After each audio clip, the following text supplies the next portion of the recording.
Муфтий Крыма Хаджи Эмирали Аблаев, а также представители Госсовета и Совета министров Республики Крым приняли участие в начале заливки фундамента главного культового сооружения для крымских мусульман – соборной мечети на улице Ялтинской. Церемония открытия началась по мусульманской традиции с чтения молитвы.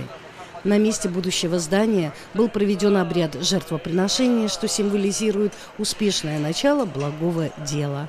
Несколько месяцев у строителей ушло на обустройство котлована будущей мечети, а также административных зданий.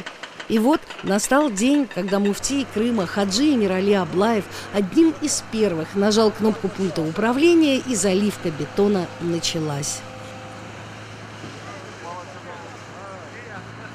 Buradaki bu caminin kuruluşu ve bitmesi, buradaki yaşayan bütün dindarların, hep din mensuplarının, dil mensuplarının birleştiren bir cami, bir bina olsun diye dua etmekteyiz. Вместе с муфтием в церемонии заливки фундамента приняли участие депутат Госдумы Российской Федерации Руслан Бальбек, вице-спикер Госсовета Республики Крым Ремзи Ильясов, глава Госкомитета по делам межнациональных отношений и депортированных граждан Крыма Заур Смирнов, ректор Крымского инженерно-педагогического университета Февзи Якубов и представители компании-подрядчика. Строительство мечети завершится к 2019 году. В комплекс войдут 4 минарета высотой 50 метров. Основание главного купола составит 18 метров. Всего мечеть будет иметь 40 куполов и 12 полукуполов.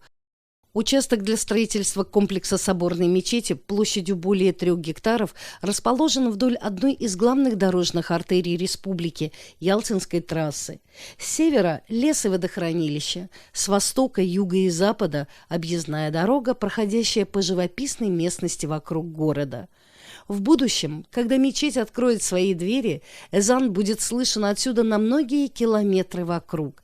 Призыв к молитве будут слышать жители Дубровской долины и Строгановки, древнего поселения Битак, что на берегу Салгира, и, конечно, город до самых его окраин.